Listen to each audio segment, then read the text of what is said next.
back here on the John Fourcade Show. One of our specials this week is a 2017 Ford Escape. Sale price $19,495.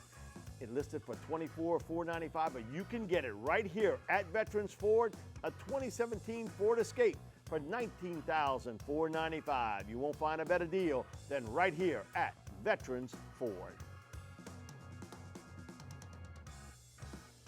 We're back here on the John Fourcade Show. Mike DeTalia along with John Fourcade. John, quite an ending to Super Bowl 51.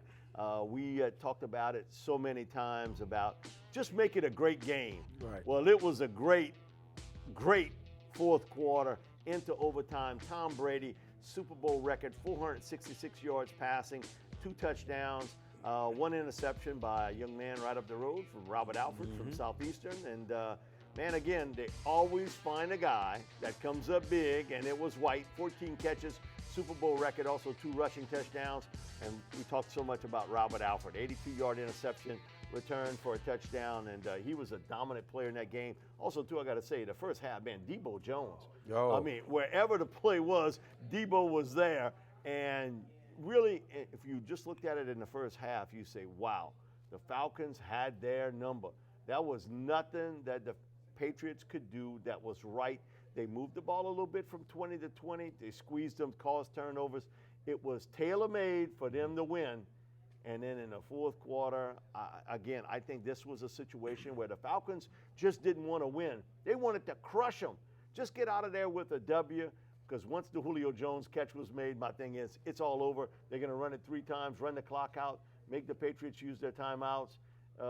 Matt Bryant hadn't missed a field goal in 40 yards. He was 9 for 9, which to say he's not going to miss this one. I mean, he's going to kick that through. You got an 11-point lead, no time left on the clock. I totally agree. That was just the biggest mistake I've seen in coaching my God. football.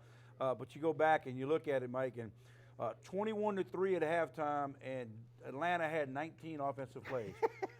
19 offensive plays. You're up 21-3. Then it became a 28-3 when they opened it in the second half. When New England stopped them with the first possession, New England got the ball back. You might say, okay, maybe New England might go down and score and make a 21-10 football game. But no, they got held. Atlanta get the ball back. Bam! It was already up down in the field, 28-3, Mike. And I'm sitting there going, this game is over. Yep. And all I kept thinking about was, boy, these guys came to play. But then again, there's something about playing against Belichick and Brady for 4 quarters. And a good friend of mine, a guy named Sean Salisbury, he put it on there. He posted, you play 60 minutes of football. Not 45, not 40, 60 minutes of football. And look what happened. And all Atlanta had to do, and you're right, run the ball, run the ball, run the ball. And even when he got sacked, Mike, he was still in field goal range, still run the football. You don't get a holding call, and you kick a little longer field goal, but that's Brian. He's still a doggone one of the top one of the best in the game. Right, and even if you miss it, you still got the lead by 8 points, correct? And you made them use the a lot of time. timeouts. Right, that's the big key to it. Get him in there. I know you're going against Brady, but still, you're on that end of the field. You take what they give you. And for him to come up with this story, that would be Shanahan, about, we want to stay into our rhythm of what are you kidding me? You got the game won. You change everything up to win the football game. And sort of remind me what happened with the Patriots in Seattle on the 1-yard line when you didn't run the football. Another thing, too, is this is almost a carbon copy of the national championship game, where you saw where Alabama jumps all over Clemson, and then all of a sudden Clemson keeps them on the field for 99 plays. Now the Patriots keep them on the field for 96 plays, and they had the ball last. It has some eerily similar situations to the way it was. And again, when you're playing defense, and I've told this story before, Chip Kelly, I went to a coaches conference, and one of the things he was saying, if I keep you on the field for over 70 plays, 71 plays or more, you're going to make at least 3 mistakes that are touchdowns. If I keep you on the field for 77 plays, you're going to make 4 mistakes. If I keep you on the field over 80 plays, you're going to make 5. Now, New England had to settle for a couple of field goals, but when you think about it and you add up all those numbers, he was exactly right. The more they keep you on that field, you're going to make mistakes because you're gassed today. You don't have enough quality depth defensively to stop somebody like Brady and what he was doing. And, man, all this stuff about, I read people saying he's a system quarterback. No, the system is Brady. Right. It's not the other way around.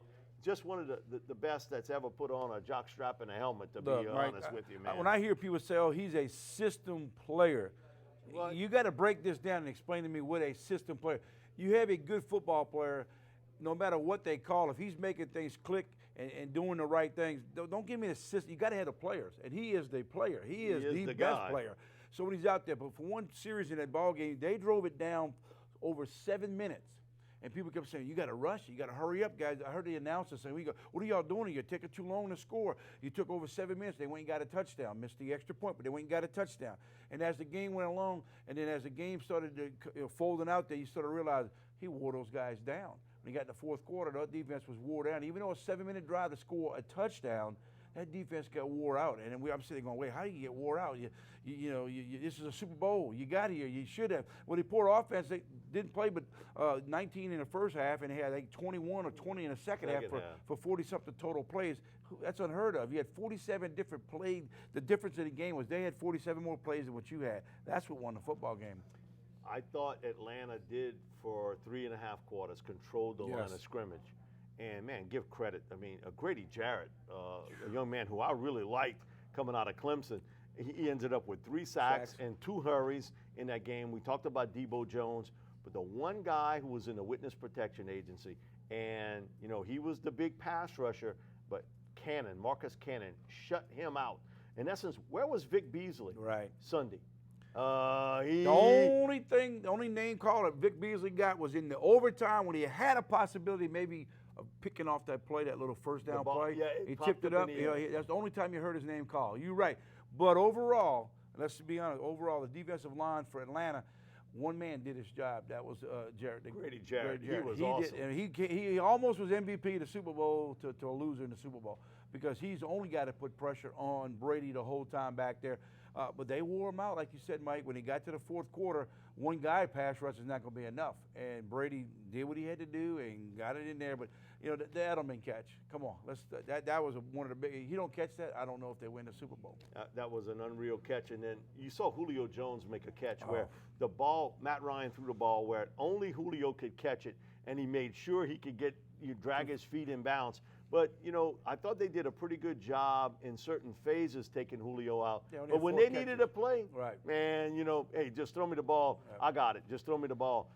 That, to me, was the game changer because that should have sealed the deal for Atlanta. Julio's catch on the sidelines should have sealed it. You run it 3 times, kick the field goal, whatever happens, they have basically no time to catch up with you. And so that was a poor coaching decision. But, again, take nothing away from what the Patriots did. I think it's a great lesson for everybody. Listen, you got to keep working. Keep working because good things will happen. And sometimes breaks happen your way.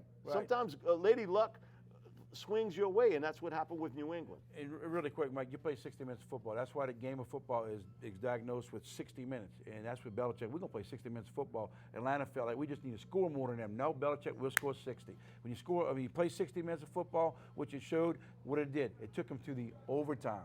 And I knew when overtime was coming. If they won a coin toss, it was over. That was it. Absolutely it. That was it. And again, though, I think everybody thought the same way. If the Patriots win this coin toss, it is all over, said and done. And one of the instant classics, football-wise, you got to see it last Sunday with the Patriots beating Atlanta. We'll be back with more of the John Fourcade Show, sponsored each week by Veterans 4. And you were happy for the